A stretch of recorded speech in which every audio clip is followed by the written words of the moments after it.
যে অনলাইনে মানে ইউটিউবে আমি একটা দেখেছিলাম, আজকে নীল ষষ্ঠী বলে নিরামিষ, মাকে বললাম এটা করে দিতে।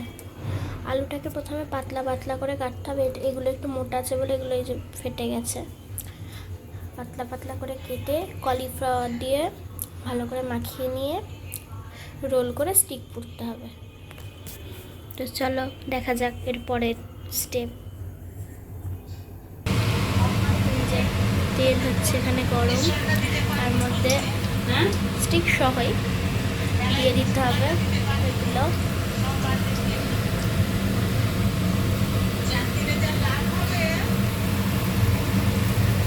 দেখতেই পাচ্ছ কালার সুন্দর লাগছে।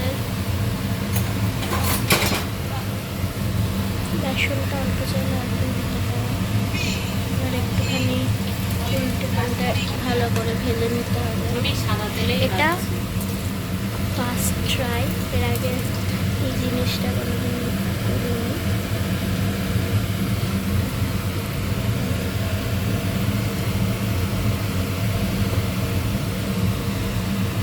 একটুখানি তেল দিয়ে দিল, সর্ষের তেল, কালারটা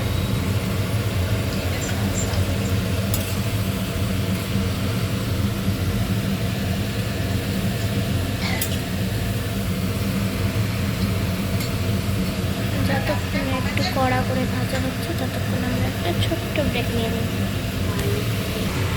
এই যে আমাদের এখানে কড়া কড়া করে ভাজা হয়ে গেছে, এবার এগুলোকে তোলা হবে। তো তোলার পরে আমরা আবার দেখা করবো, বাই।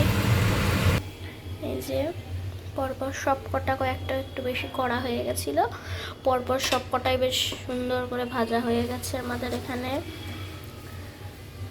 আর এদিকে হালকা করে আমরা লবণ দিয়ে দিচ্ছি।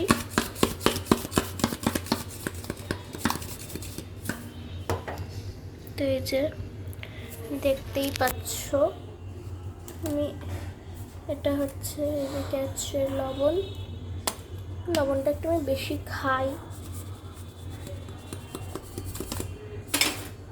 দেখে মনে হচ্ছে না যে পড়ছে।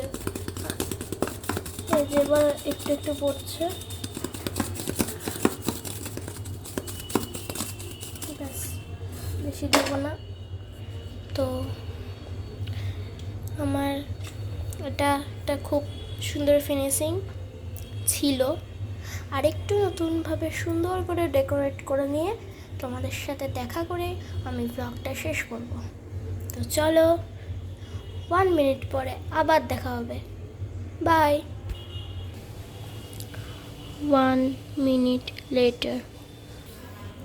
তো এই যে একটু সুন্দর করে দিয়েছি, আর ওদিকটাই সব কটা কি বলবো এটাকে, আলুর যে এটা ভাজা হয়েছে এগুলোকে একটু ওই সাইডে করে দিয়ে আমি এখানটায় সস নিয়েছি, আর আমি নিয়েছি কিষান ফ্রেশ টমেটো কেচাপ। এটা আমরা বরাবরই খেয়ে থাকি।